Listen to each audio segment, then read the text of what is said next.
The Hemp Wizard signature series artists are Walking Corpse Syndrome,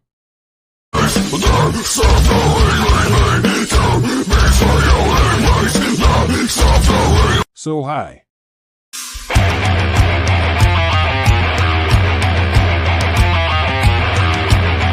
Black Sasquatch,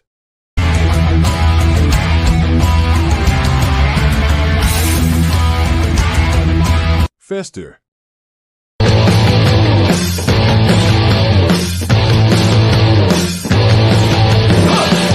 You can give your beard the magic touch by going to hempwizard.net today and rock out with your Just Kidding.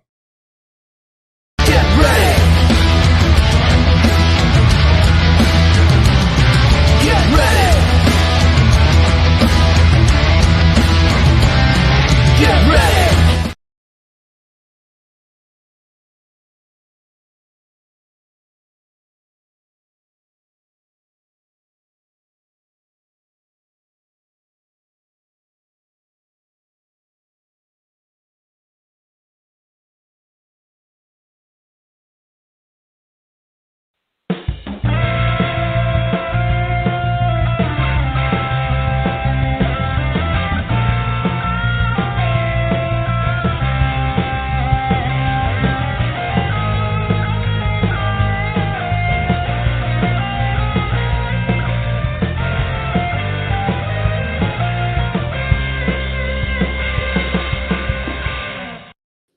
And that's my cue to start the show. Where am I? There I am.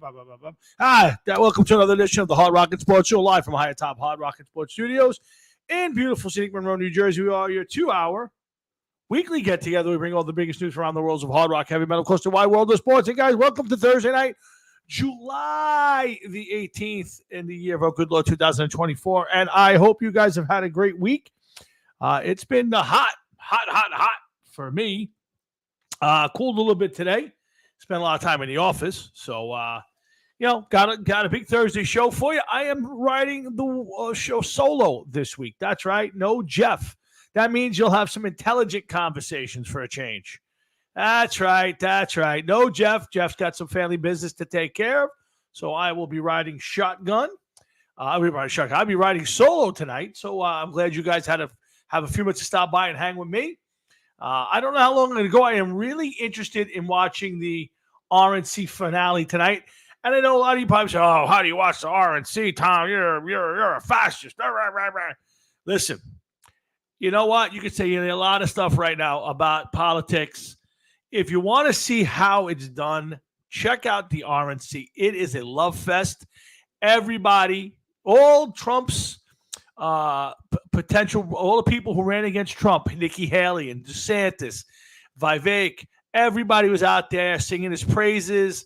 And, it is completely different than what you're seeing at the Democratic Party. Right now, they're trying to find a way to get Sleepy Joe to quit. And he don't want to quit. At least his wife and whoever doesn't want him to quit.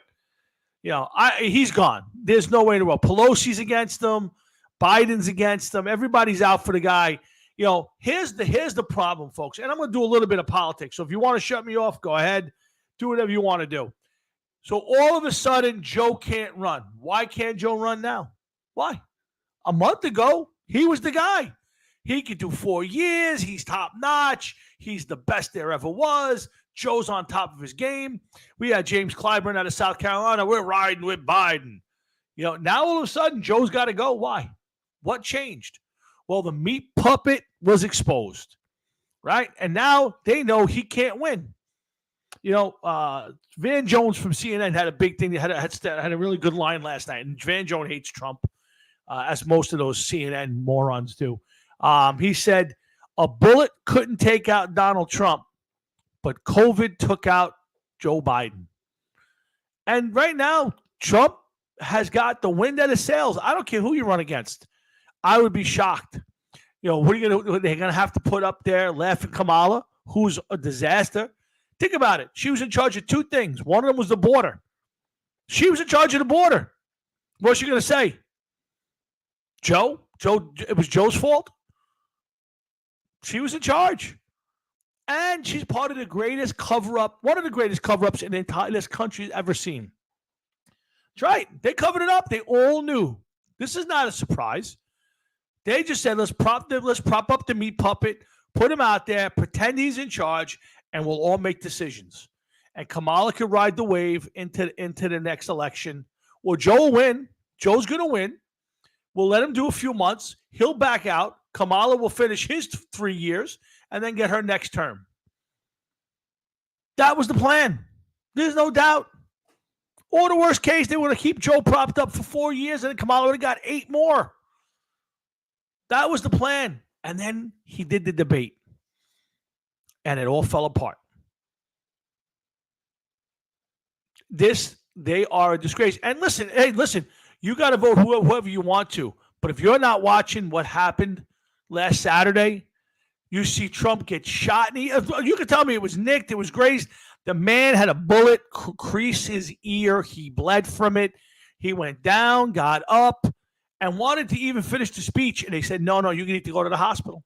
You can hate the guy. You can disagree with his politics, but you damn sure should respect what he did.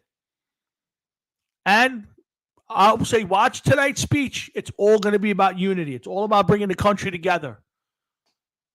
The guy was given a lease on life. Think about it, folks. I see people putting this guy down, talking about it should have hit him. Too bad he missed. Take lessons. You know something, folks? Let me tell you something. Anybody who says that is a piece of shit. Anybody who says that's a piece of shit. This is a guy who was live on TV. I was watching it. I was on TV watching this. Right? He's got his kids, his grandkids watching him on TV. Could have watched their grandfather take a bullet in the head and die on TV in front of them. That's what this country's come to. Now, I'm not blaming Democrats for it. I'm not blaming Republicans. I want to blame the Secret Service for what happened there. That's a specific thing. But the aftermath of that should have been, and it started out that way, hey, we got to come together. We got to stop all the bullshit. And they went right back to it. Why? Because they don't want him to be president. They want him to go away, and he won't. Now, listen, folks, I certainly don't want Biden running this country. The guy obviously can't run, he couldn't run electric cars. He couldn't, the guy couldn't run a race around his bathtub. The guy's feeble and completely out of it, and it ain't his age. But I don't want Kamala Harris. It's worse because she actually thinks she can do things. So, like Louis Pica said, God help us. So please, folks, do your homework. Watch Trump on the rallies. Watch the politics of it is. It's good stuff. Think about it. 4 years ago, you could get a loan for a house at 3-point-something%. Today, it's 7%. It's double. Your gas is $1 something higher. You're paying 40% more when you go grocery shopping. Do you hate the guy that much that's what you want? Is that really what it is? Are you that thick in the head that you want to deal with the wokeness? You want to deal with the crime that we have, the open borders? Is that really worth it? I mean, for what? You can't tell me one policy the guy did. And I'm telling you flat out, you can't give me one bad policy.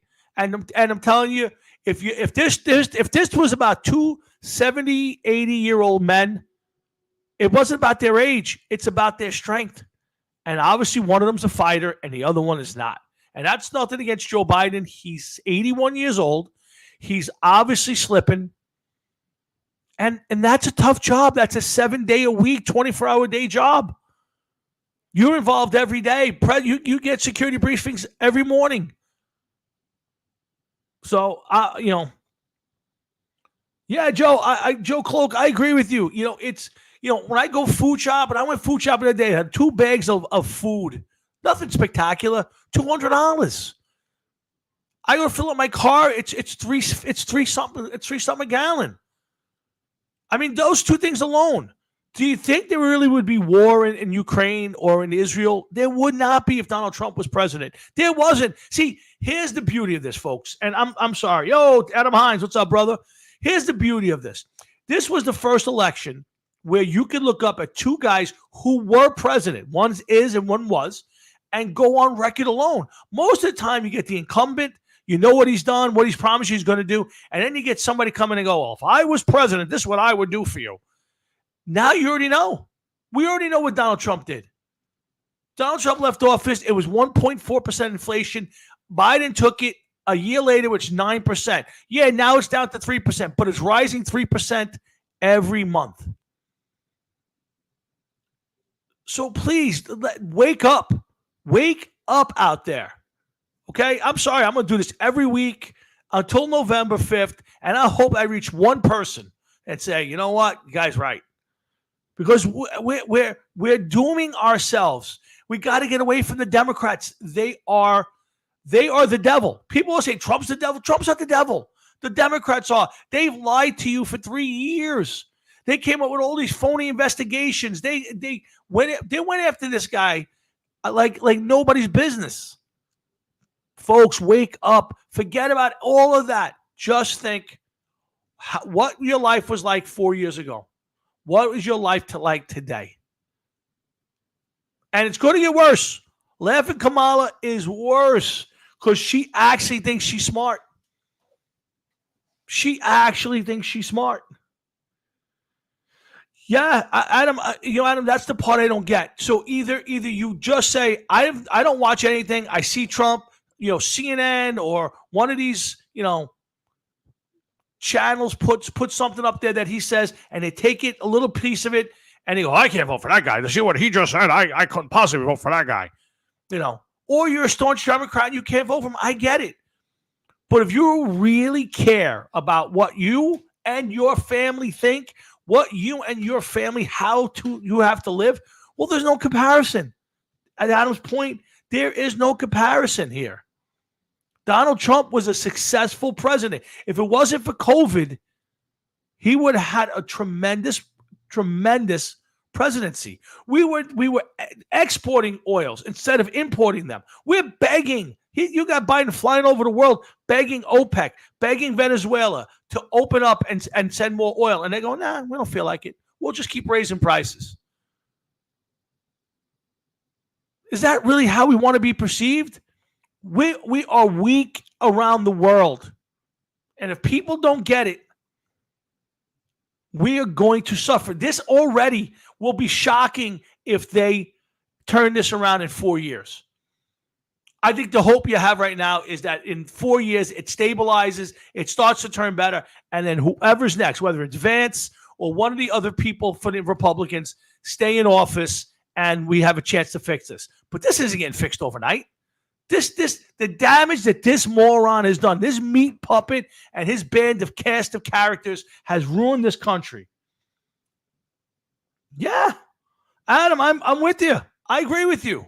There's a lot of people like that because everything is more expensive. You can't do anything in this world right now that isn't more expensive. If you try to buy a house right now, folks.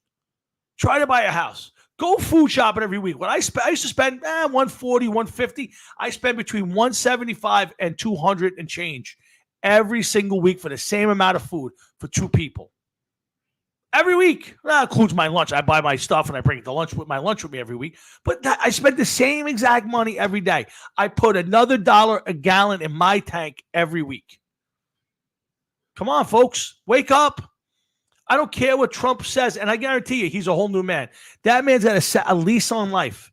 And if you can't see that there was divine intervention, if you don't believe in God, maybe you do, maybe you don't. But I'm telling you, I watched it. He was staring straight ahead. He went to go look at something on the screen. If they hadn't put it up at that moment, and there's the big joke is, they would have to go look for it and search for it, and they couldn't find it. And they've gotten better and better at it. And he just happened to look and turn his head a little extra. Otherwise, that bullet is in the side of his head. So if you don't think that man has said, oh, wait a second, I got a second lease on life, I'm going to smell the roses, you ain't paying attention. So listen.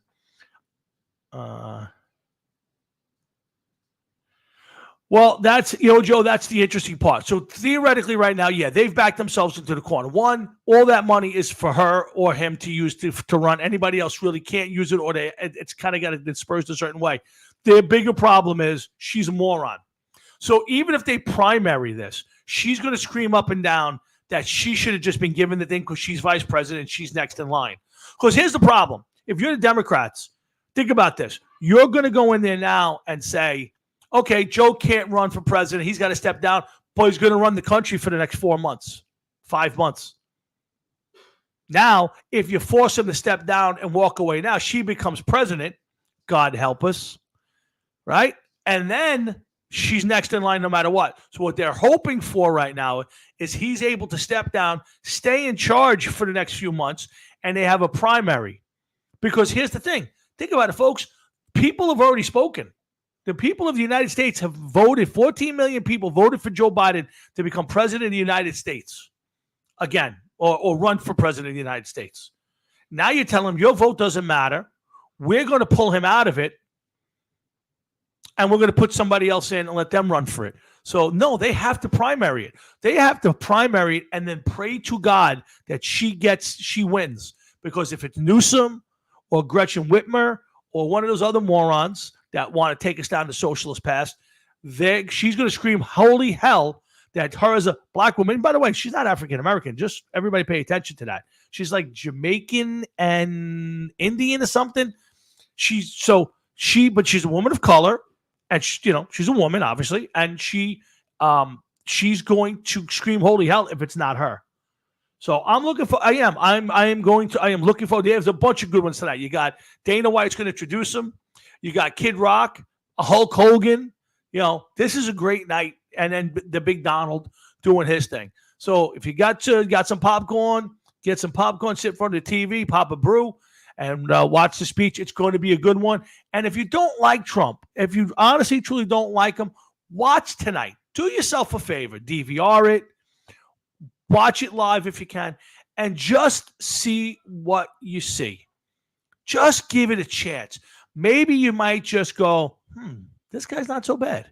He's different. And he has been different.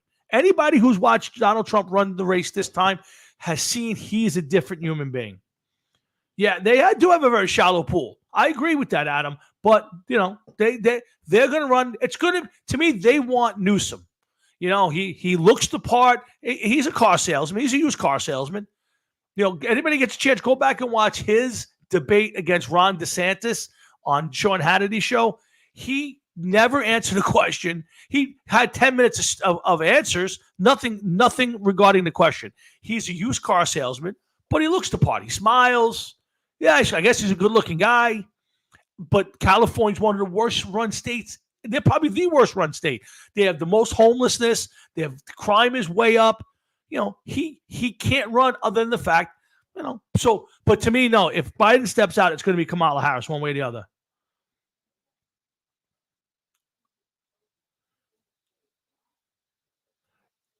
Again, Louis. But that's all they got.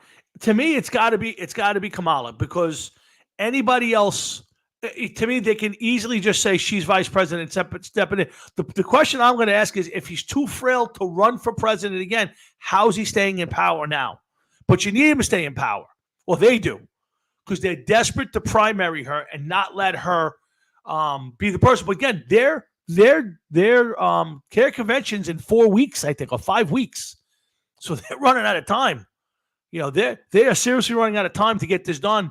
And they are a disaster. But again, folks, do your homework. That's all I'm asking. I'm sorry I've gone on for 20 minutes. I'm going to get my dad on now. I got a lot to talk about. I'm all by myself tonight, so I'm glad you guys are with me. We got some Yankees. I got some a lot of music stuff tonight. Me too, Joe. I wish you were saying it's worth the fun. But you saw it now. Now that Pelosi's out from the minute Schiff came out, the minute Schumer came out, and they were saying, "Oh, you got to go, Joe." You knew it was only a matter of time. And when Clooney wrote the thing the whole op-ed, that was it. That was Biden's. That was Obama's shot to get him out. Obama said, "Okay, he's done. He's been done. It's a matter of how long he wanted to hang." And I think at this point he's just tired, and it's probably more embarrassing now. And they're starting to realize he can't win, which we all know he can't. He would never have won. Does Harris have a chance? Maybe. There'll be enough people say, "I don't know enough about her, but she ain't Trump." So if that's your attitude, do it. But I'm telling you, she was in charge of the border. She was in charge of going down south to figure out why we had all these problems, and she was going to fix it. We had more people run into this country. We've had hundreds. I think it's 340 people on terrorist watch list were caught in this country sneaking in. She's the border czar. Enough said, folks. Enough said. She is a disaster, a complete. She's the one who came out there and said, "Oh yeah, by the way, we should let all these little terrorists in our country who were anti-Israel. We should let them out of jail." And if they can't get out of jail, we should. I'm raising money to help them pay their bail. This is what you want to run for president of your country. Do yourself a favor, stay home and don't vote. And I'm not against, and I'm against that. Yeah, she's a disaster. But vote Trump. I'm telling you, just take 2 minutes of your time and watch the guy. And if you want to, Trump, he's just a used car salesman. He's a con artist. You know what? They're all con artists. But I'll just tell you, at the end of the day, that guy did a better job than any one of these people could do. And give it a shot, because it's got to be better than what it is now, because it was better 4 years ago. That's my, they are assuring him nobody in his family will get hurt. Well, of course he'll get the pardon, Joe. And he won't get the pardon if Trump wins. That's the question, though. So he'd have to pardon his son before he gets out, which he would do. He said he wouldn't, but what's the difference? Him and his family worried about what happens if they're afraid that if he gets out and doesn't win, and Trump gets in or a Republican gets in, that they're going to go after him and his family. They're going to tear them apart. And I don't think that'll happen. It didn't happen when Trump got in. He didn't go after Hillary. He walked away and said, "That's enough. I beat her. It's over." So Trump's not going to do it. He could care less. And he should, after everything he's been through. If I was him, I would give serious consideration to going after all of them. Every single one. I would tear their houses apart if I could. But he won't. And smart for him. And he said, and I agree with him, my success will be my revenge. Good for him. So we'll see. We got a lot of baseball to talk about. We'll talk about some football. I don't know how long we'll stay on, but we'll stay on for a while.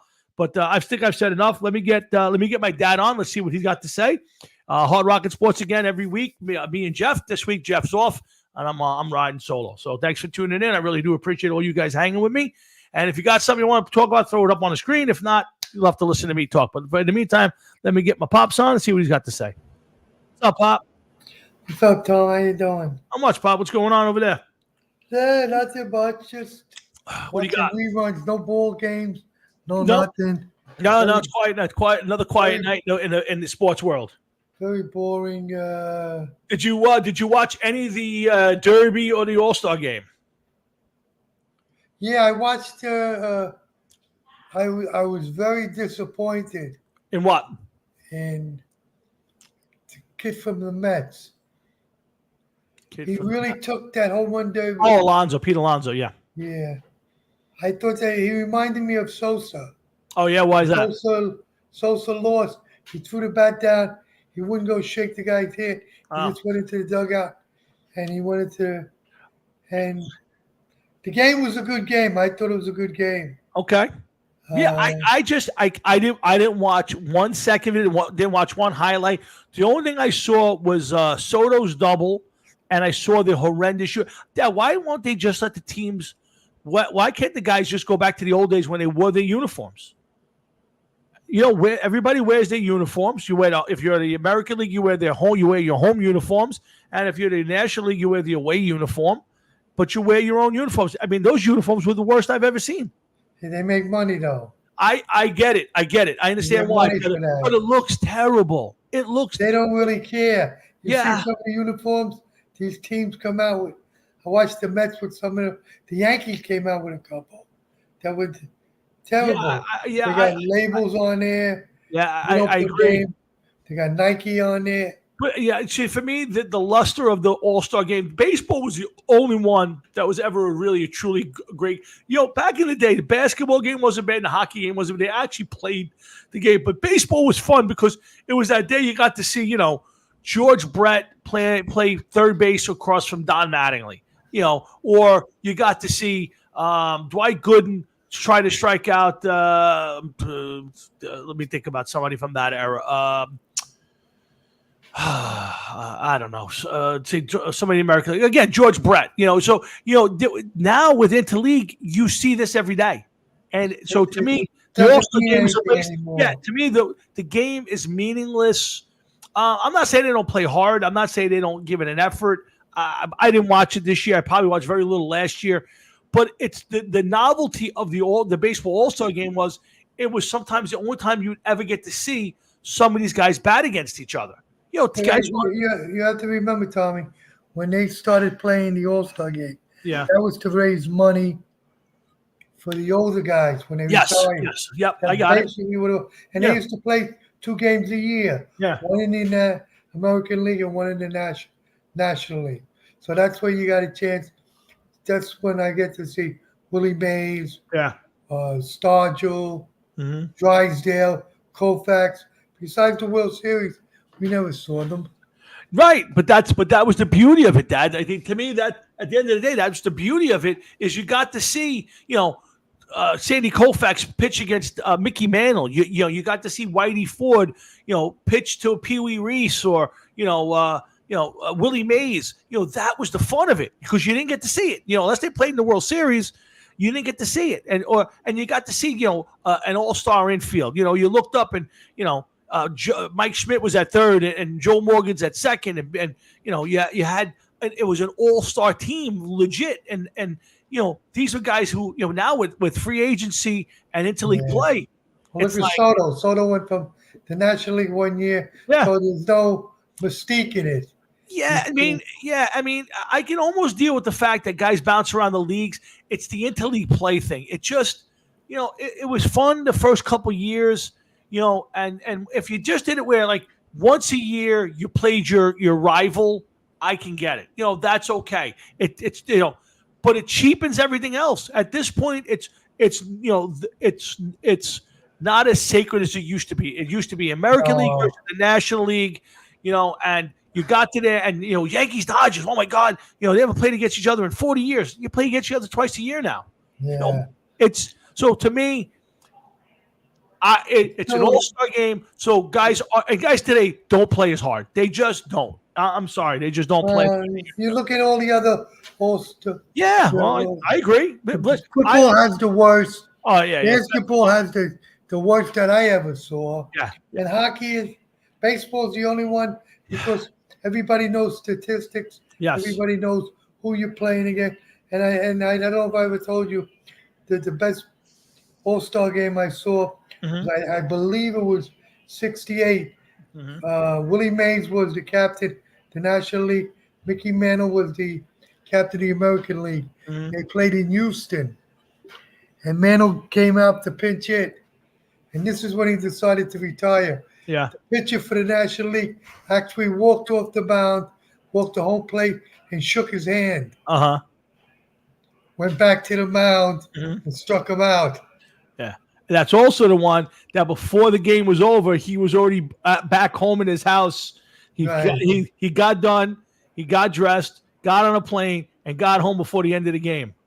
Yeah. So, listen, I get it that we romanticize it, but it was as a kid watching the All-Star game with you, it was just different and it meant something. It was a rival. I mean, used to care. Did the American League win? The National League won? I mean, we never stayed up for the end of the All-Star game. It's just too late. But, you cared about it and you loved just to watch the matchups and have some fun with it. Now, well, there was a mistake because, again, I never saw Stan Musial play, but I watched the All-Star game. And there he was. Stan Musial. Yeah, exactly. You name a pitcher or hitter, he was in the All-Star game. Yeah. A lot of them you didn't see, and they played 2 games a year. So. Right. So to me, that's the beauty of it. You got to see Don Drysdale pitch other than the World Series. If he didn't make the World Series, did you get to see him much? Maybe if they were playing the Mets at home, don't forget, there was maybe almost 6-7 years. There was no National League team. Yeah. Right. Yeah, exactly. There was none here. So you heard, this guy, you heard that guy, but you never saw him. So all you saw him was in the All-Star games or the World Series. So, listen, I get it. Maybe the kids still like it. For me, I haven't watched in a long time. Usually if there's a Yankee prominent, usually if Judge is in the All-Star game or somebody's there, Jeter was there, I would pop in and catch in a couple innings, especially early on, knew they were playing. I haven't watched the All-Star game in a long time. It's meaningless to me. It just, to me, you'd be better off shutting it down and give everybody 3 days off and come back again. Well, like I said, they do it for the money. No, I get for it. The, Yeah, so but I don't know if they still do it for the even the home run benefits. derby, at this point, like, okay, you got a bunch of guys that's getting soft. You want to impress me? Have a couple of guys out there throwing 90 miles an hour and tell me how many home runs you hit. I'll be impressed. But if you're sitting there throwing batting practice, of course they're going to hit 40 home runs. These guys, that's what they do for a living. Yeah. You're throwing 50-mile-an-hour fastball straight down the middle of the plate. If these guys don't hit a bunch of home runs, as far as Alonso goes, listen, the guy's overrated. He's struggling this year.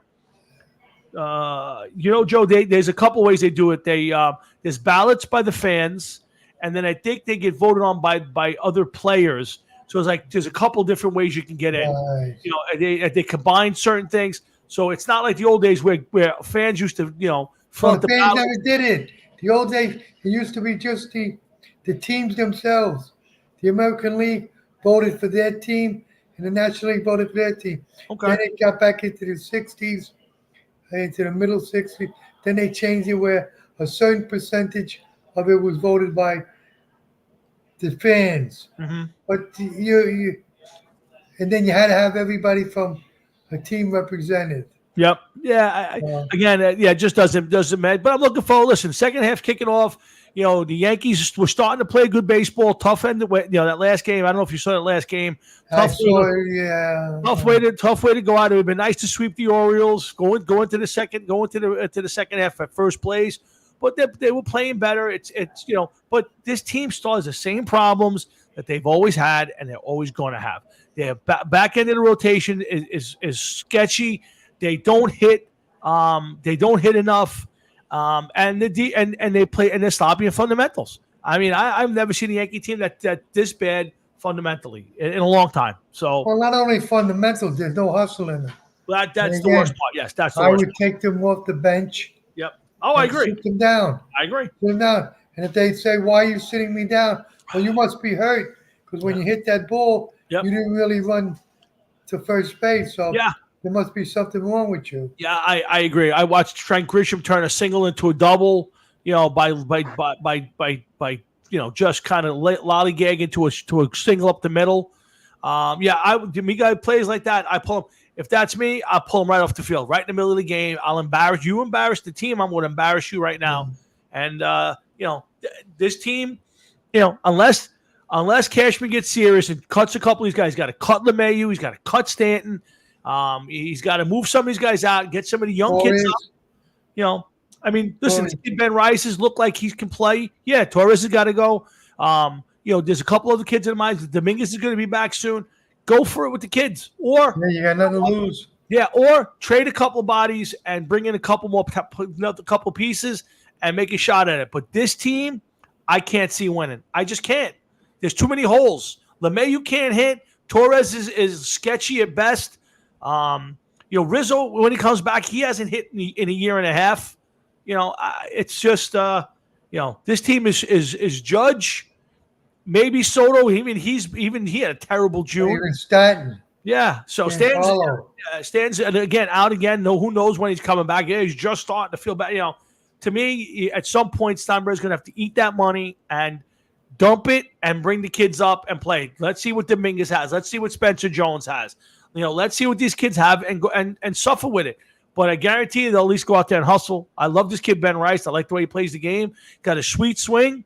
If he develops, I can't stand watching LeMahieu for the last 3 years. Just can't hit anymore. No. It's a shame. He was a good guy, a heck of a player when he was at the top of his game. He just ain't that anymore. All right, Tom. I'm gonna let you go. Yeah, Pops. I know you got other things.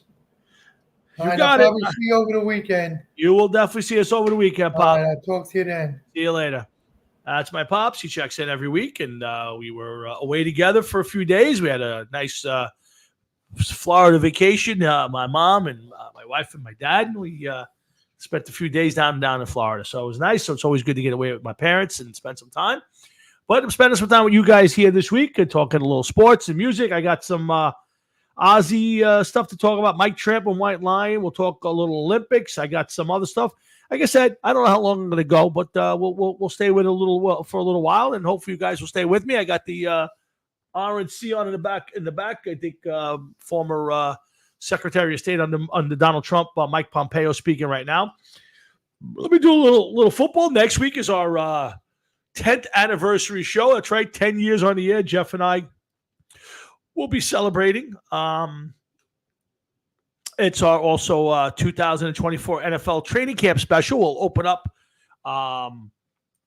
the show where we'll talk about all the divisions, all the transactions over the season, over the off season, and we'll discuss our teams and have some fun with that. So I'm looking forward to that. We do that every year. Hopefully, we'll be joined by some of our buddies who will come on and talk. And if you want to be part of the show, as always, please just reach out and let me know, and I'll see what I can do to get you on the air. And you can do what you can go out there and tell us about your team and why you think they have or don't have a shot at a shot at the Super Bowl. So that'll be so next week. So if you're not a football fan, you ain't going to want to tune in next week because it's going to be all football all the time on that one. So thanks for checking in tonight. Let's talk a little football right now. The Jets. So, the whole Rodgers thing resurfaced. We're a week away. They finally gave the reason why Aaron Rodgers was out of his camp. He was going to Egypt. The Jets knew about it. Supposedly, I guess it was the only time he could go on this trip. I don't know why it was the only time he could go on that trip. There was obviously a lot of time before and after the mini camp that he could have went. Now, why specifically? I don't know if it was a special tour. Somebody special was going to go and he had to be there at that point. I have no idea. Bottom line is this. You're Aaron Rodgers. You're the leader of the team. You have a mandatory mini camp. You got to be there. Because what you're telling the other kids on this team, and let's make no bones about it, most of the guys on this team are young guys, 4 years and less probably. You're telling them, well, you can be big enough part of the team where you don't have to go to the mandatory mini camp. Now, fine, he went to all the OTAs. He did all the offseason stuff. He was a good soldier. I get it. But you're Aaron Rodgers. You're setting the example. See, this is why Aaron Rodgers, they wanted him out of Green Bay. 1, the talent level dropped. 2, he was too expensive. 3, he just did what he wanted to do. And you can't have a team. No matter what anybody says, at the end of the day, when you look up and you're running sprints in July or June, whatever the camp was, June, and you go, where's my quarterback? Well, he's in Egypt. Well, why isn't he here? Why am I here? I'm sorry. In the back of somebody's mind, that was said. Whether they said it out loud, whether anybody cared in the locker room, I have no idea. Everybody said the right things. Nobody cared. Everybody understand. But if they knew he wasn't coming, if they knew he wasn't going to be there in attendance, why did they say it's a non-excused absence? It's unexcused. Just say, hey, Aaron came to us. It was his one opportunity. He gave us everything he could all off season. We told him to go ahead. This is the problem with the Jets and their head coach, Robert Saleh. Because I know why. He doesn't want to seem like to the other guys, well, we gave him special permission. I guarantee they didn't dock him. I guarantee they didn't take whatever is $150,000 out of his pay for it. Guaranteed. And again, I've said this on the show before. At some point, if they're winning and they're 3-1, they're 4-2, nobody's going to care he didn't make minicamp. Nobody cares. They're going to say that's a non-story. Aaron's here. We're winning. We're playing good football. We don't care. But you get off to 1-3, 2-3. Now you're going to have people talking.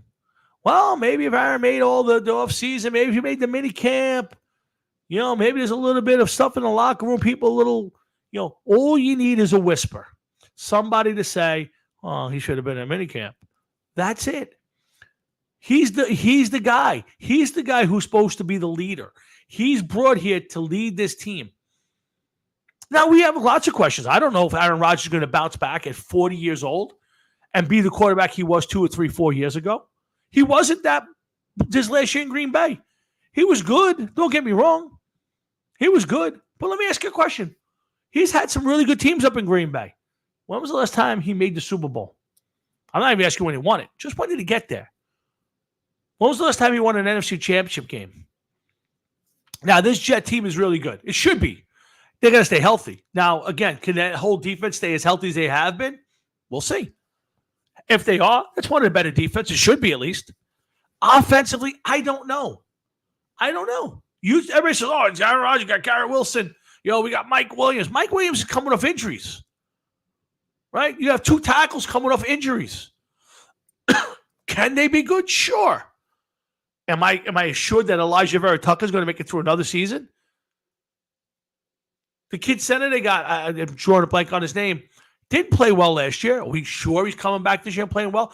We don't know if the offensive line is going to be good. We don't know if their tight ends are going to be good. They got a couple receivers. After that, go down the list of their receivers and tell me you have a ton of confidence. Okay, it's Aaron Rodgers. You got Breece Hall. Yes, I expect Breece Hall to have a good season. But are we sure? So if Aaron Rodgers is pedestrian and the offensive line stinks, what? Are they going to be great? They may be good. That division is not really good right now. Nobody's going to tell me that Buffalo, they jettisoned a bunch of veterans. They're rebuilding. The one thing they got is the quarterback. After that, Diggs is gone. Poyer is gone. That defense is revamped. Okay, well, they may be good. I don't think so. Miami's the sleeper in that division. What is Miami going to be? They got a lot of talent. They got Tua's supposedly trimmed down. He's going to be able to run a little bit better. They should be better. So to me, it's Jets, Miami for the top 2 in that division. I don't know what the Patriots are going to be yet. We'll see. I expect Buffalo to be at best second, maybe probably third. But right now, there's no guarantee that this Jet team offensively is going to do enough damage to win that division, win that conference, and go to a Super Bowl. And if they don't get there, if they miss the playoffs, what happens? Now there's all this talk about bringing Devontae Adams in. Hey, that's terrific. What are you going to give up? How are you paying him? You think Devontae Adams is coming across here and saying, don't worry about paying me? No, he wants his money. So if you're the Jets, there's a lot of questions. And let's be honest, the offensive coordinator is a joke. And there's still a ton of questions about Robert Saleh as a head coach. So we'll see. Listen, we're a week away from figuring it out. But there's no guarantees there in Jetland. So, this whole Aaron Rodgers thing could blow up quickly. It could blow up quickly. Do you think if he goes out there and if the games 1 and 2 takes a beating behind that offensive line and they lose one of those, let's say they go 1-1, but he gets sacked 7 or 8 times in 2 games, gets hit 15 times. You think he's not blowing up on these guys? Do you not think you're going to have a couple of Pat McAfee conversations where he's, saying stupid stuff about his team? I can see it in a heartbeat. The guy's an arrogant ass. He's a narcissist. If you don't think that way about Aaron Rodgers, you're nuts. But that's okay if you win. I'm just telling you, he hasn't played a football game in close to 2 years, right? Where he got hurt last September, right? Before that, the last time he played was January of 22. Right? January of 23 was the last time he played a game of football. So all of 23, and you're going to be almost 9 months into 24 before he actually takes a snap. 20-something, 21 months? Are you guaranteeing me a 40-year-old guy who hasn't played in 21 months a real game of football is definitely 100% going to be the old guy? I have no idea. Remember Peyton Manning, folks. Peyton Manning 1 year was lighting it up MVP style. The next year couldn't throw 15 yards. Now, he had neck injuries. He had all sorts of problems. It goes like that. 1 minute, you're on top of your game, and the next minute, it ain't there. So we'll see. I'm curious myself. I do believe that the Jets will be fighting for that division and a playoff berth. No doubt in my mind. I would be shocked if they weren't at least a wild card. I don't think they're better than everybody. They need to stay healthy. They need to be as good on defense as they were last year, if not better, and they need to find a rhythm on offense. That's the bottom line. You got to score points. They score 17, 20 points a game. They'll win a lot of football games to that defense if it's healthy. If that defense slides and that offense doesn't measure up, oh boy, we might be looking at third place finish. So sit tight. We're going to see what that brings you. Again, Hard Rockets Sports. I'm all by myself tonight. Thanks for tuning in. Jeff will be back next week when we celebrate 10 years together. So make sure you tune in. Let's talk a little Giants real quick. Hard Knocks. I haven't watched Hard Knocks in a long time. I find it to be, it feels staged. It always felt like it was, okay, you're going to get cut. Stand here. When you walk in the room, make sure you open the door this way. Coach, you're going to say this. You're going to react. It always felt like it was going to happen, but we're going to kind of situate it for a little bit of drama, a little bit of reality TV.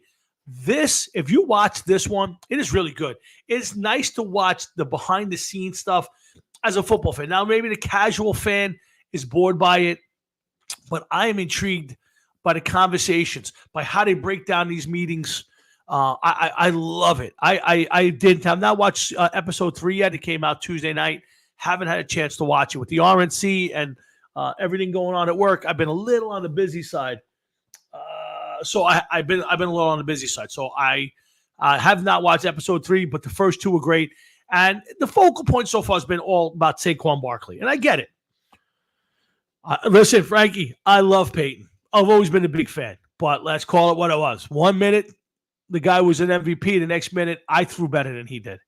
They won the Super Bowl because they ran the ball great and they had a great defense. That's why they won that Super Bowl. But so the Giants. So if you haven't watched the Hard Knocks thing yet, I think this one's really good. Now I didn't watch the Miami Dolphin one last year in season. I'm curious how that might be. The regular one, which in training camp and they do the shorter cuts, I can't watch that anymore. I just find it to be all staged.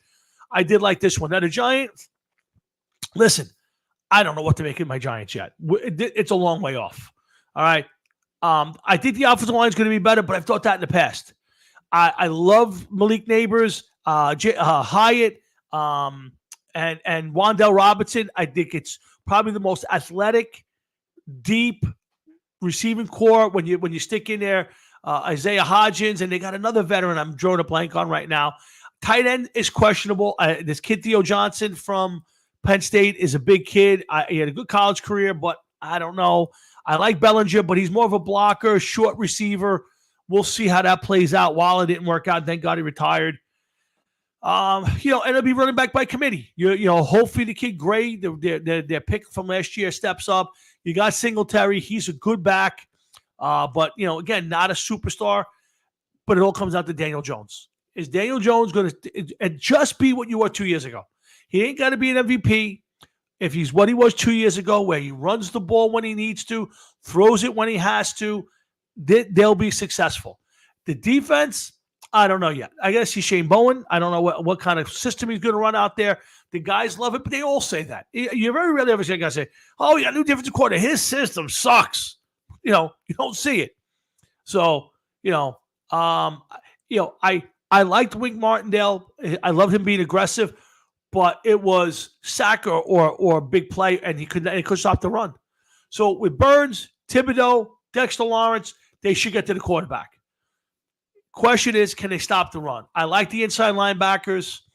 Okereke and Micah McFadden are good on the inside. It's secondary. Losing McKinney, I wouldn't have paid him either $17 million a year. But who's going to play back there? I like Deonte Banks. Who's playing the other side? Is it Flott?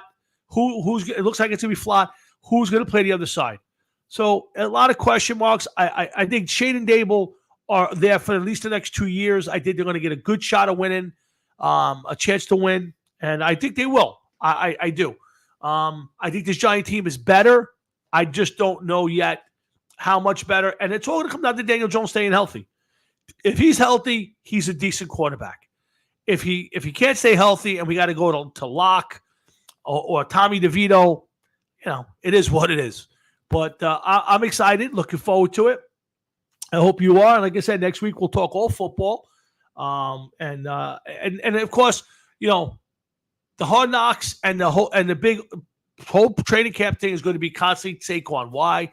Not only did he leave, the Giants didn't really make him an offer. Did he give them a shot to match? I haven't seen the episode yet. I'll let you know. But he went to the Eagles. And I think the Eagles overpaid. I think the Eagles gave him way too much time. And I don't think it's going to solve the Eagles' problem, and it's only going to jam them up in the long run. And who knows? Maybe Saquon's back in 2 years to end his career with the Giants. But that division, I have no idea. The Cowboys would love nothing better to run Dak Prescott out of there and go win with somebody else. But because they'll do the same thing. They'll win 10, 11, 12 games. They'll get in the playoffs and lose because Dak Prescott's not a great quarterback. What is Jalen Hurts and the Eagles going to do? I think they got pressed to go one more year. And if you don't do it, now here's a guy who went to the Super Bowl, he lost. Last year had a great one. What did he win? Like 10-1, and also they fell on their face. He's mandated. That's why the Saquon Barkley thing happened. They don't win. They don't get in the playoffs this year and take a deep run. He's going to be gone, which I have no problem with. Yeah, Frankie, you might be right. They may win 5 games. They have a tough schedule on top of it. I don't. It's hard for me to put it down there because without knowing.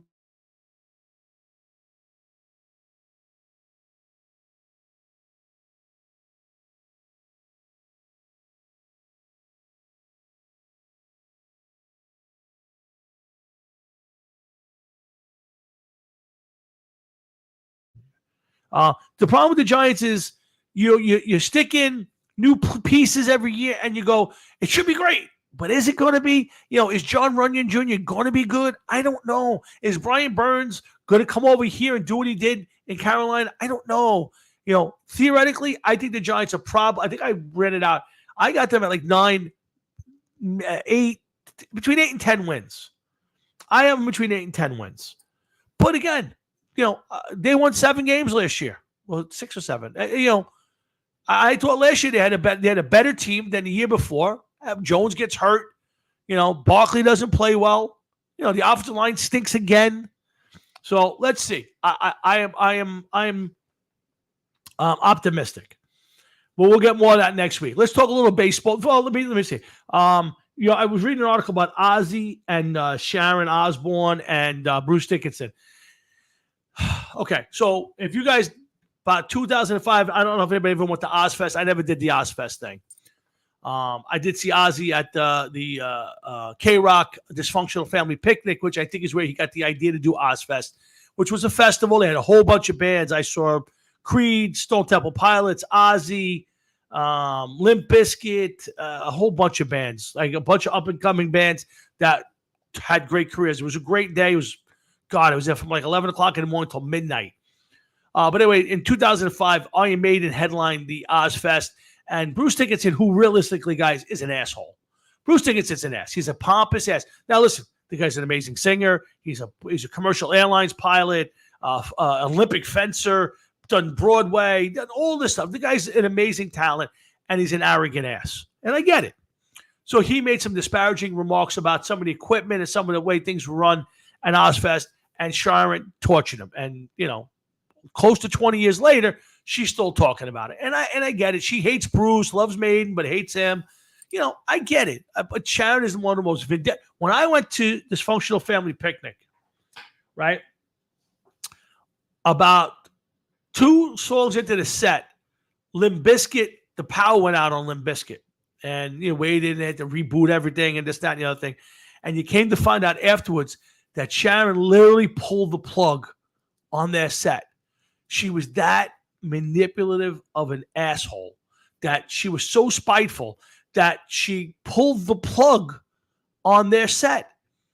And, she's one human being that I just never, she's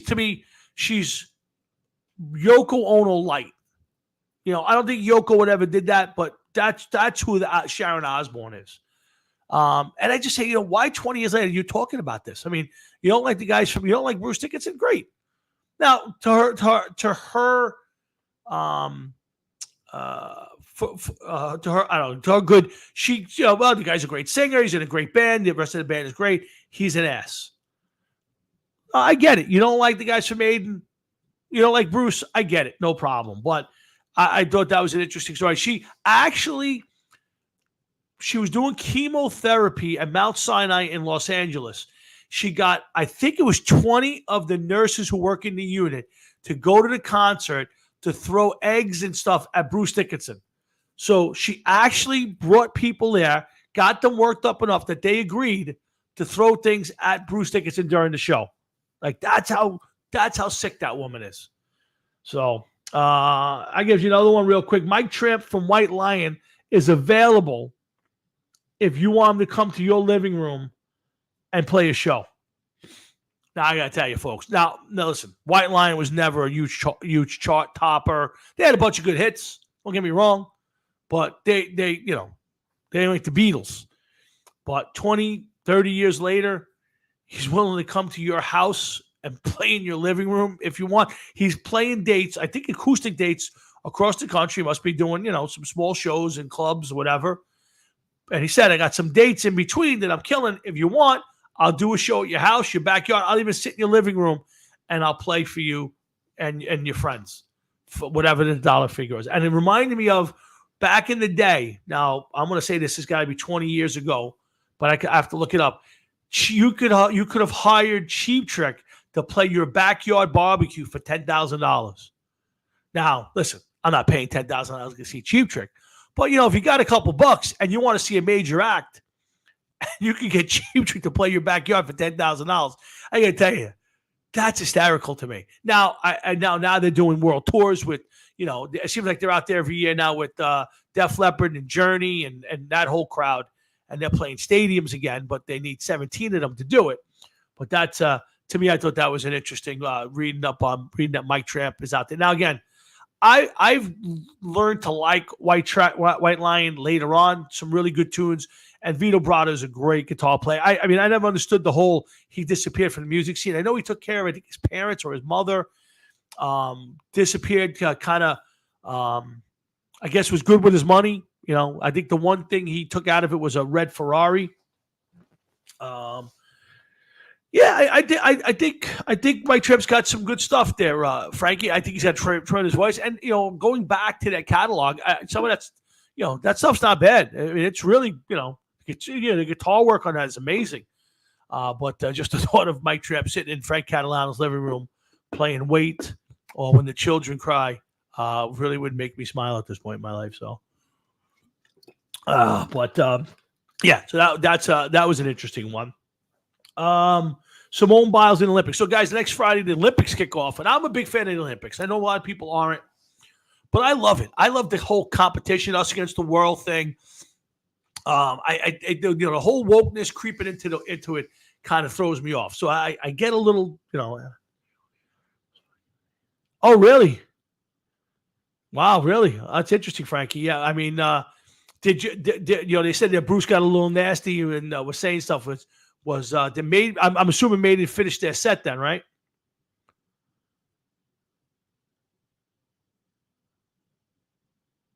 But I didn't watch a lot of the run up to the Olympics this year. I didn't watch any of the trials. Usually, I saw them on there. All of a sudden, oh, was he really? Okay, yeah. The article made it sound like he was getting nasty with the crowd, like you bunch of assholes, blah blah blah. So I never saw it. It wasn't there. So yeah, and she was and is an ass. So my I did read that Simone Biles, the gymnast who was back on the team again this year. And if you guys remember the last Olympics, and I forget where it was from, 4 years ago, I happened to be in Florida during it. I was watching it while I was in Florida. And she was on the team, and then all of a sudden, I don't know if it was during an event or before the event, she quit. She said basically, she had her nerves and she couldn't take it. And, most people are like, oh, I feel terrible for her. And I say, fuck that. First off, you're an elite athlete. Okay? You get your ass out there and you perform. You're out there for your country. Now, here's the thing. You can't tell me that you weren't feeling this before. You didn't wake up one morning and go, oh, my God, I got terrors. No.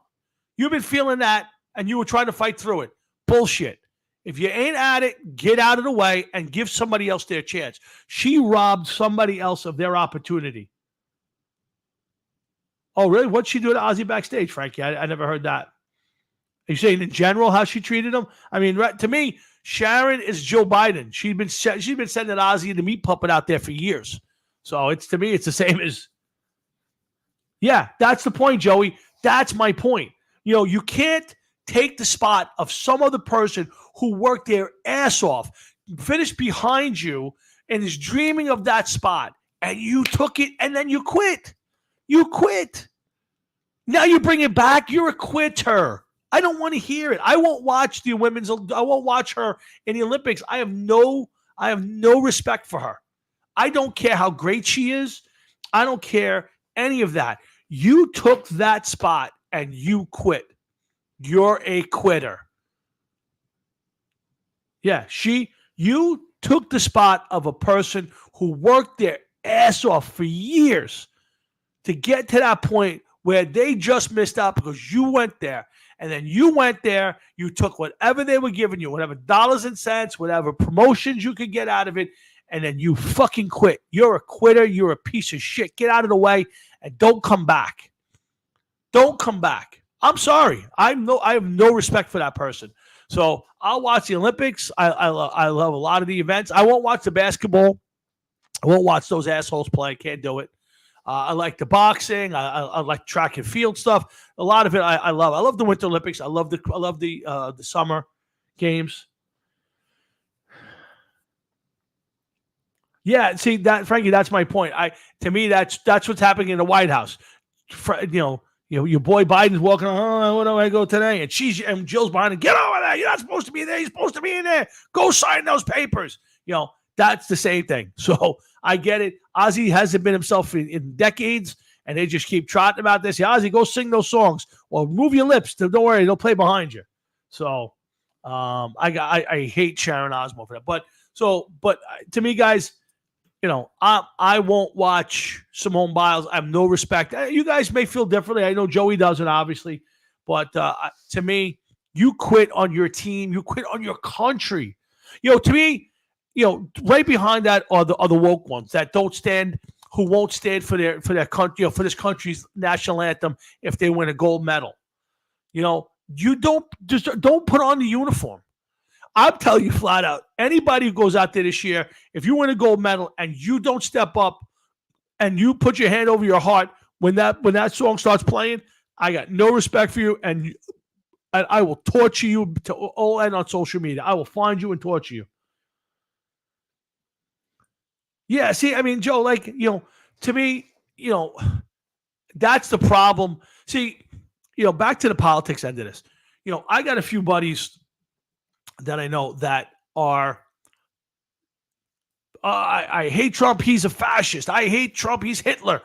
And you try to talk politics. I can't talk politics to you. I don't want to talk about that.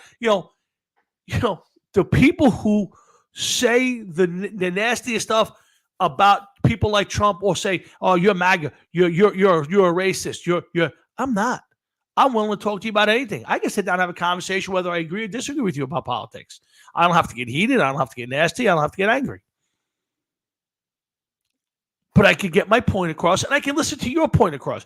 So this woman who wants to compete in the Olympics with her country's colors on, and says she doesn't want white people watching her, she shouldn't be on the team. I get you're allowed to have your opinion, and you do. But when you're representing your country, you're not representing half of your country.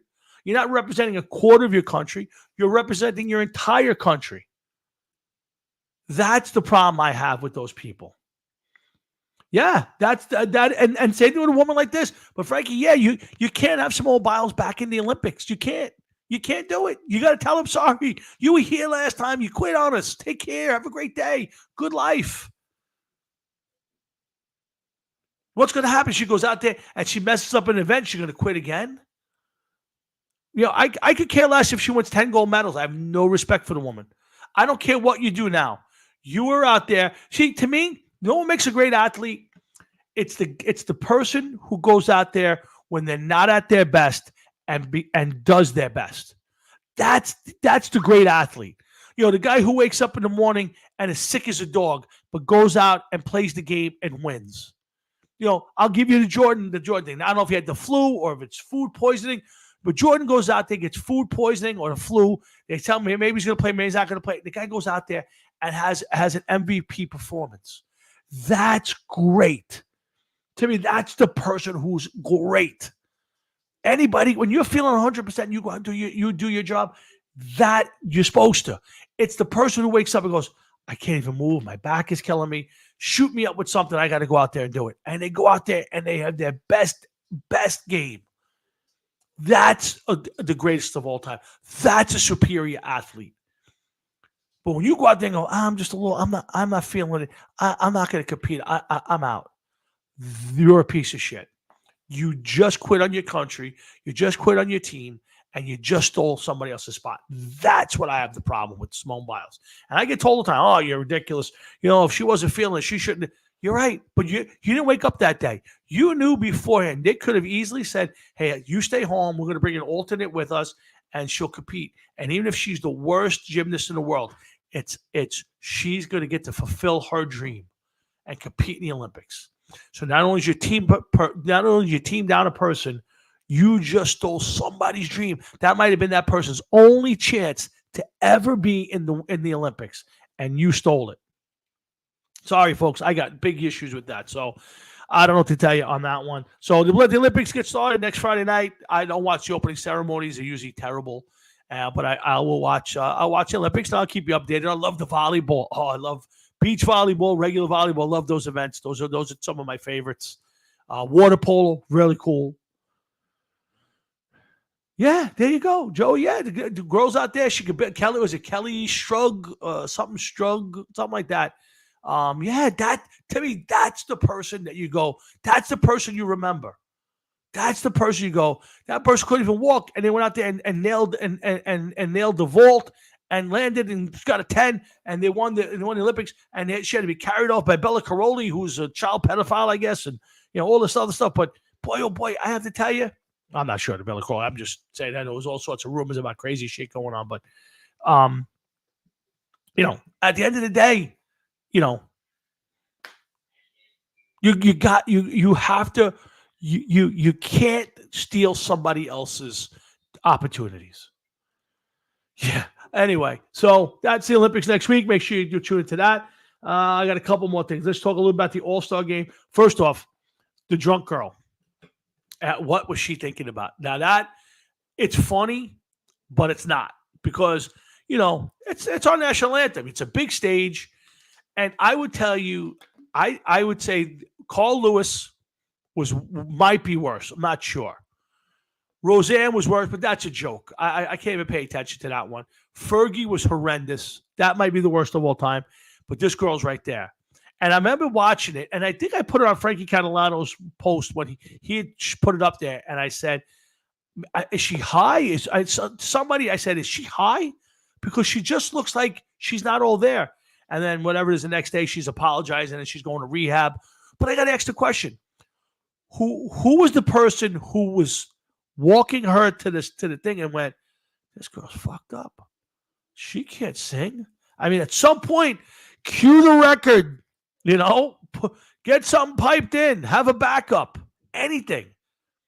I mean, get the guys from Metallica to show up and play Star Spangled Banner for you. But that was embarrassing for them, for her. That's a moronic. Yeah, I don't watch any of it. Or I think I caught it off of Frankie Catalano's Facebook post about it. So. It was horrendous. Again, as far as the Derby, it's overplayed. It's done. At this point, the only reason I would watch to see if any of the kids collide and bang into each other, because that's all you watch. It's like watching birds flying. You ever like you're driving and you see like a swarm of birds and they all move in one direction and they all move. It's like the little kids in the outfield. They all go together. They all run together. And I just wait and watch. Okay, when does it happen? When is it they all crash and somebody gets hit in the face with a ball? At some point, somebody's going to get hurt out there, and they're going to not be allowed out there. I don't know if they're still out there this year. I didn't see it. I didn't watch a second of it.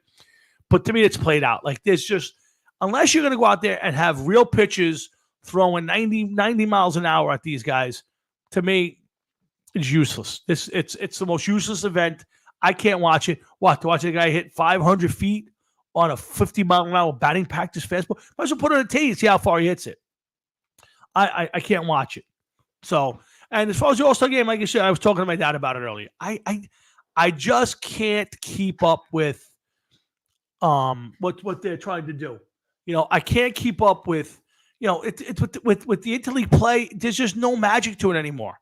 So, again, they're going to do it every year. People show up. Place is packed. So I'm in the minority on this one. But to me, I haven't watched, nor will I watch the All-Star game. There's no draw to it for me. There's just no draw. There's nothing to say. I got to see so and so. I can watch Paul Skeens pitch against Aaron Judge twice a year. Right? At least twice a year. They play each other. Now they all play against each other. I could watch him pitch twice a year against the Yankees. It ain't no big thing. It's no big thing. Thank you. Great. Nice seeing it. Take care of yourself. So that's and again, just let the teams wear their own uniforms. What I get you want, you know what? Have a batting practice uniform, a derby uniform. That's fine. You want to do that? That's fine. But in the All-Star game, let Aaron Judge wear the Yankee pinstripes. Right? Let Pete Alonso wear the Mets uniform. And not the gang uniforms or whatever these ridiculous uniforms they wear. Wear their real uniforms. See, that was the beauty of it. I didn't get a chance to see a lot of these teams play back in the day. So you got to see the Pittsburgh Pirates in their uniforms. You got to see, even some of them were terrible, like the Chicago White Sox, or even the hat that the flat hat that the Pirates wore. But that was the beauty of it. But now I've watched a couple of the Latin, the Puerto Rican leagues, and that's what the uniforms look like. Go find YouTubes of like the Dominican leagues and the Puerto Rican leagues, and you will look at it. Yeah, Frankie, me too. I just sit there with my dad, and we would watch. And when your guy got up there in his uniform, it was special. It just was. And I'm sorry, it would be today too for me or anybody else. I don't know. To me, the All-Star game is about the best players from around the league coming together, but they're not a team. It's not. I know they called it an All-Star game. It's the National League. To me, every player shows up in their team's home or away uniform, and that's how you do it. These uniforms are ridiculous. And I hate every second of it. And I don't even want to justify by putting it on the TV on the screen, so I won't. One more thing about a couple of things about baseball. I read in the paper they're looking to bring the robo umps, calling balls and strikes in 2026. You might see it next year, spring training. Now it's a little different. I expected something different. I thought that they would have the umpire behind the plate. Pitcher makes the pitch. The computer makes the call, and he either gets a buzz or a shot in his ear, and the umpire makes, strike or ball, whatever the call, strike three, whatever it is, but it's not. So what happens is they're still going to have the umpire behind the plate. He makes the call, and the manager will have a certain amount of challenges that he can say, oh, that was a ball, or that was a strike, and challenge it, and they immediately will have the computer read out, and the computer will say ball or strike, and they'll make the change. And I like that better. I do. There are some times where it's a big factor in the game. Now, how many challenges do you get? How fast does it happen? These all three. Now, there's also a thing where right now the system doesn't always recognize the true strike zone. Because don't forget, the strike zone changes per batter. So how do you do that? It's not the same strike zone for Aaron Judge as it is for Anthony Volpe. They're two different size guys. There's no way in the world that the midget from the Astros, Altuve, and Aaron Judge have the same strike zone. So how does the computer work for that? So again, I like replay where it's only once or twice in a game you can use it. I'm a big believer. What I hate about baseball sometimes is the human factor, but that's what I love about it. Players make errors. Players drop balls. They run to the wrong base. They don't know how many outs there are. Umpires make mistakes. But that's what the game's all about. Sometimes the game will change on a good or a bad call. It's a good call for you because it went your way. It's a bad call for you because it went against you. There are calls that live forever. And that's what it's about. I don't like to sanitize the game. Okay? It's like anything else. I like to get it right. I don't mind, you have a couple challenges, that's fine. I don't want computers or AI getting in the way of the game. Now, again, that I don't hate it. I don't love it. I don't hate it. If you want to tell me that twice a game you can make a quick challenge and they'll fix it, I get no problem with that. I have a problem with it, but I can live with it. To me, I say leave the game the way it is. Just get better umpires. Just get better guys doing it. I'm sorry. If a batter can pick up a ball and a strike, or can read the spin of a baseball, umpires should be able to do the same. Work at your craft. So to me, it's about working at your craft. There was a story, I forget the player. There was one of the players back in the 70s or 80s, and he used to get a bunch of balls, put it in the old iron mic. If you don't know what an iron mic is, it's a pitching machine. And it was one at a time, and the arm comes up, it snaps the ball out. And he would put numbers on the baseball and put it in the machine. And he would go up there, and he wouldn't swing the bat. All he would do is he would try to read the number as it came in on the ball. And it was to train his eye to catch the spin of the ball, to catch the way the ball moved. And he trained his eye to do that, where he, 7 out of 10 or 8 out of 10 times, he could sit there and go, number 8, number 10, number 5. And I was amazed by that. That's tremendous. And that, so to me, the umpires should do something the same. Work at your craft. Because that's all this is. There are some umpires who are really good behind the plate, and there's some that aren't. As an umpire, would you be okay with this, especially when Joe, that's a great question, but they're already getting questioned on replay anyway, on safe and on plays at the plate or first base or whatever, safe and out calls. They're already getting questioned on, home run calls.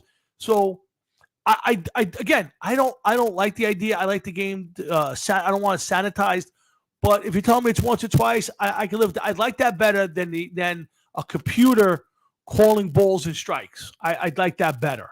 So I don't like it, but I like it better than the alternative. So again, I think sports in general, and certainly baseball especially, I like the human error part of it. I like the fact that people make the plays, don't make the plays, make the calls or don't make the calls. So, I think the game has been sanitized enough. They're taking out the hard play. You can't barrel into catchers. You can't take out people at second base. People don't bunt. The stolen bases just starting to come back a little bit, but still a lost art.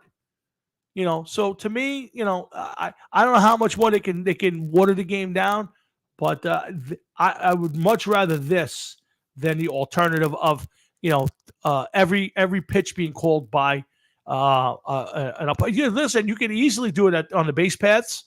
I don't like it. To me, let those guys make the calls, and you live and die with it. And you can pick and choose where you want it. Call for instant replay. It's very possible, Joe. I don't know for sure. It was one of the Yankee telecasts. They were talking about the guy, and I'm not sure who it was, but it was somebody like that. And that's literally what they did. Went in the cage, didn't swing the bat. They got up there, and they would just try to call out the number on each pitch. And I was like, wow, that's serious stuff right there. So, Hard Rock and Sports, I'm Tom, and I'm a little solo tonight. Thank God for Frankie and Joey hanging with me for a few more minutes. I'm going to bail out in a couple minutes. I want to get onto the RNC. I am so interested in tonight's speech by Trump, and it's been a great 4 days for the Republicans. If you could have wrote this up for the Republicans, you couldn't have written it any better. Biden falling apart, infighting on that side. They're just dysfunction. Even if they come out as with Kamala, there's going to be fighting on who really should be there. Or they have a chance. And then the Republicans are kumbaya. Everybody loves everybody. Everybody's pulling for Trump. Everybody, there's no backbiting. It's the first time in years that you can look up and say the Republicans aren't embarrassing themselves. Again, I still don't trust them. I still don't trust the Democrats. I still feel like they're going to put their finger on the scale or pull the extra lever or two. I'm scared to death of them. But I really do have a good feeling about this one. So we'll see. But Let's see what else do I have on my list of things to talk about. Let me see real quick. Simone Biles, robo-umps. So again, right now, I'll tell the little Yankees Mets real quick. Both teams going into the second half. For all the Mets steam and vigor, yeah, they came back from the dead. They're playing around 500 ball now. They are playing better baseball, but it's a long way to go. They still got a lot of issues. The question becomes this: if you're Stevie Cohen, are you going to trade Pete Alonso if somebody comes knocking on the door? Now I don't know who would, but if somebody wanted a rental for the rest of the year, are you going to trade Pete? Because Pete Alonso, if he wanted to sign with the Mets exclusively, he would not have gone out and got Scott Boras. Hey, Leonard, how are you? Because Scott Boras does not go out there and get the best deal that doesn't include the most money. He just doesn't. That's not his MO. If he was stuck with his other agent, you could say, well, I'll give you the home team discount. They've already offered him, I think it's 5 or I think it was 7 years, $150-something million, and he turned it down. So he essentially turned down $20-something million a year. Now, that was comparative to the kid Matt Olson, who's a much better player in Atlanta. Say what you want. Matt Olson is a better player. Now, Pete Alonso may hit more home runs. Matt Olson's a better first baseman. He's a better hitter, than Pete, but it's comparative. So I think Matt Olson's is 20. I want to say it's 22 million a year, 23 million a year. Pete got a little bit more than that. Let's say he got 28. What's Pete looking for? He's probably looking for a 10-year deal. He ain't going to get it. He's 30, 31 years old. So what's he going to look for, 7 or 8 years? What, at 40? Is that what he's looking for, 40 million? Ain't nobody giving Pete Alonso $40 million a year. So what do you do if you're the Mets? Do you ride it out? First off, he's terrible. He's pedestrian at best. Yeah, I would trade him too, Frankie, because let's be honest. You may sign him in the offseason anyway, but you're not signing him now. He's going to want top dollar. You're going to have to wait him out. To me, it's one of those places where if you're the Mets and you can upgrade yourself with prospects or a player that'll help you now, I think it's worth it. He's just not playing well enough, and you're not going to sign. I don't think you're not going to sign him because you're not going to throw the money out. You're going to put your money in Soto next year. The Mets are going to go all in on Juan Soto. There's no doubt in my mind.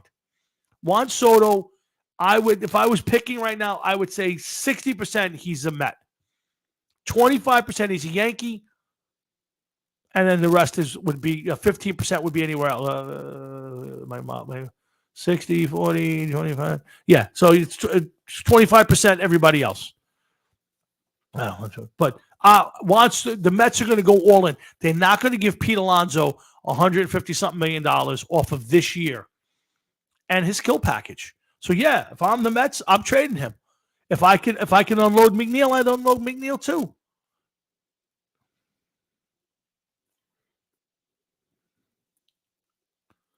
Yeah, I wouldn't argue that, Frankie. I think you can go that way right now with that team too. Yeah, I don't see a problem with it. Again, I still don't think the Mets are good enough.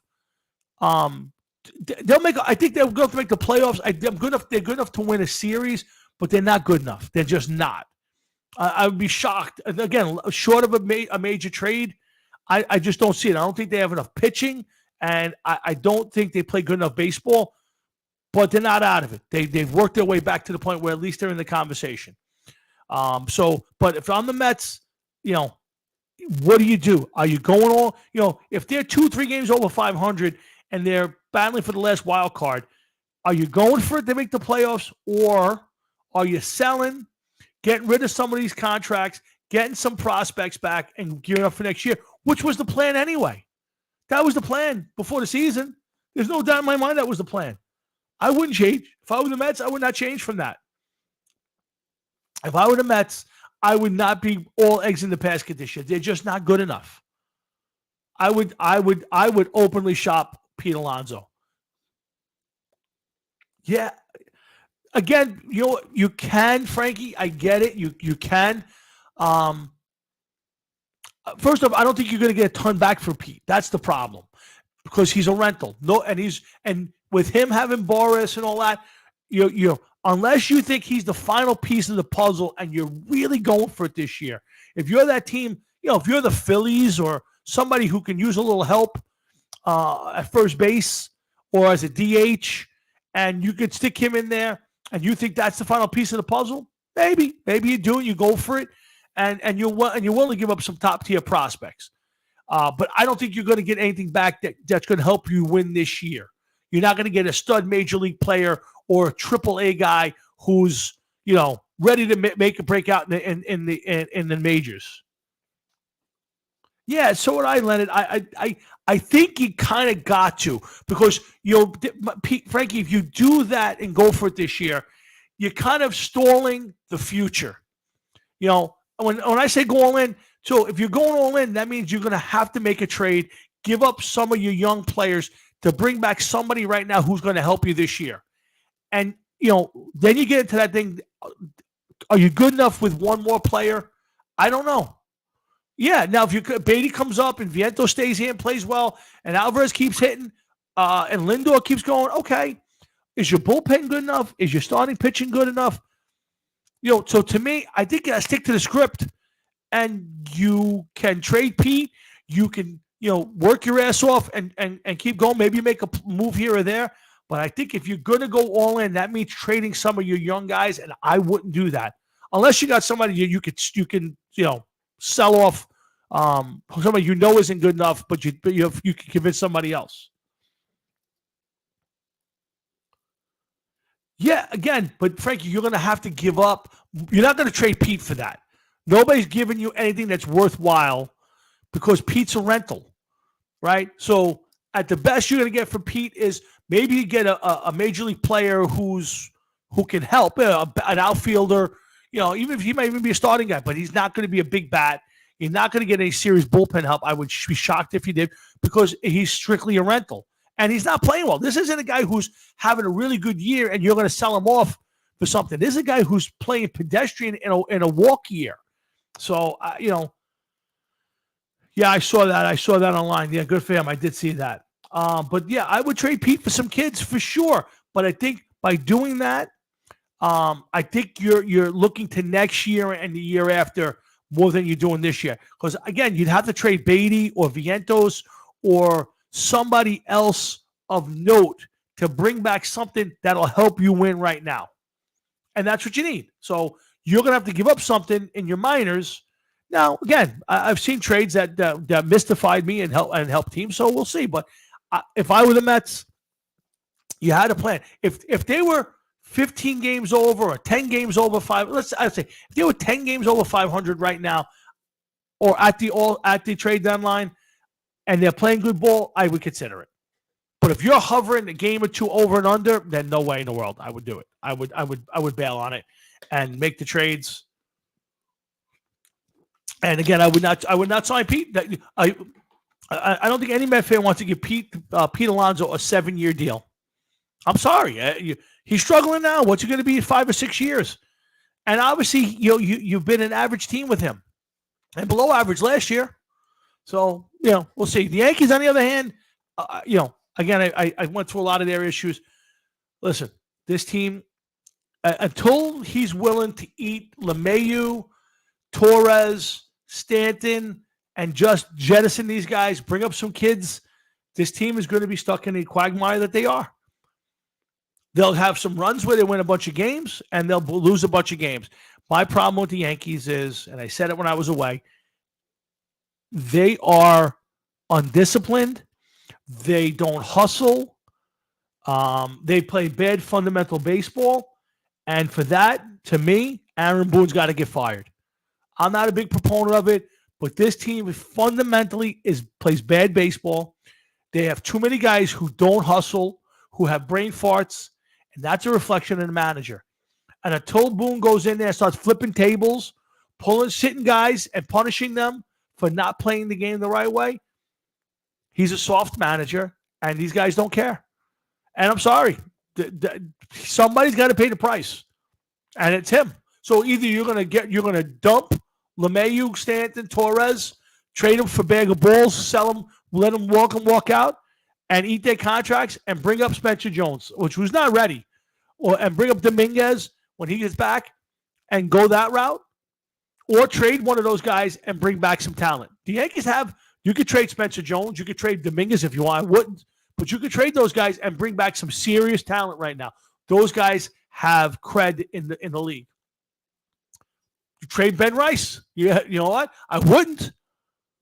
But you could trade Ben Rice right now and package him with a deal and come back with another pitcher, a top line pitcher. That to me, if you're the Yankees, you kind of got to do something because you're stuck in that same abysmal pit. Yeah, you're stuck in the abysmal pit of you're just good enough. You're going to win 90 games. You're going to win 92 games. You're going to win 94 games. And you're going to get in the playoffs, and you're going to lose. And that's it. That's just who the Yankees are. And it won't change until, and it ain't Cashman, and it ain't Steinbrenner. It is. I shouldn't say that. You keep running out the same team, and you keep thinking things are going to be better, and it's not. Stanton is what he is, and you're going to either deal with him for another 2 or 3 years, or you're going to cut him and eat his money, or trade him for a bag of balls and offer to pay most of his money. You're going to do this, or you're going to do the same thing. LeMayo's got another year. You're going to have to just get these guys off. Otherwise, this year and next year will be the same thing. And I would dump them best I can. But, the Yankees have not learned the lesson in 5 years. And we've had a couple years, where they got up to huge starts. You think they're running away with it, and all of a sudden the bottom drops out. And they'll come back in the second half, and they'll win a bunch of games, and they'll win 90 games. So they will. They'll win 90 games. But, we'll get in the playoffs and do shit. So, and yeah, Leonard, to a certain extent, is the Yankees of the 70s. But the problem is you keep trotting out the same guys, and you keep thinking it's going to be better tomorrow. Sometimes it don't get better. And you're wasting Judge. You got Soto right now for this year. You got Cole back. He's starting to light it up again. You got 3 of the game's best players. You probably have the best pitcher and arguably the best ball player in the game, and maybe the best hitter in Soto. Maybe. I would even question that because the Judge hits for power too. But you got 3 of the game's best players on one team. And I would tell you right now, you'll be lucky to get out of the division round. You'll be lucky. So, yeah, that's the problem I have, and that's why I say you got to fire Boone. This team needs to fire him and bring in. Imagine now, I don't know who you're bringing. Bochy's not. Bochy's in Texas. Who's out there that's old school that you could bring in. If I was the Yankees, to be honest with you, I would give it a shot. I would try to get permission and bring Don Mattingly in. It's tough to bring in a legend. It's tough because eventually someday you're going to fire him, and it doesn't end well. It didn't end well for Torrey. They didn't talk for a while. And Torrey was a great manager, and then one day they decided they didn't want him back, and he thought he could still manage. But that's who I would go get. He's an old school player, old school manager. He's got obviously he walks into that clubhouse. He's got some cred. I would fire Boone. I would go to Toronto and get permission to bring Don Mattingly in for the rest of the year as the Yankee manager. And the other guy I would think about is Willie Randolph. You think I'm crazy? I think Willie Randolph's a great manager. I think Willie Randolph was a good Yankee, and he was around that organization for a lot of years. But I would go get an old school guy, and the guy I would get to me is Mattingly. But but again, until the Yankees get away from all this analytics, you and I can manage the team because Boone doesn't make the lineup. Somebody upstairs runs it through a computer and says, we're going to play this guy today because of this. And that's how they pick these. That's how this happens. So it doesn't matter what. It doesn't matter anything else. So, again, I think both teams make the playoffs. I think both teams are out quick. And I'll be surprised if either one did anything major at the trade deadline. I think Cohen's scared to trade Alonso, especially if they start to die out. I think the fans will run for the hills, and they'll boo him and they'll scream and yell until he does something. I don't think he signs them, to be honest with you, but I don't think he trades them away either. I'd be shocked to shit if he did. And I don't think the Yankees are going to do anything special at the trade deadline. I just don't. they're going to do the same old thing. Stan will be back, and Rizzo's coming back, and LeMahieu's going to catch fire. We're going to keep him in the leadoff spot, even though he's batting a $170. So yes, Leonard, they paid Torrey. The problem with Torrey was the players got old, and they didn't restock the shelves, and the magic wore off, and it happens. After a while, it just stops working, and there's no shame in it.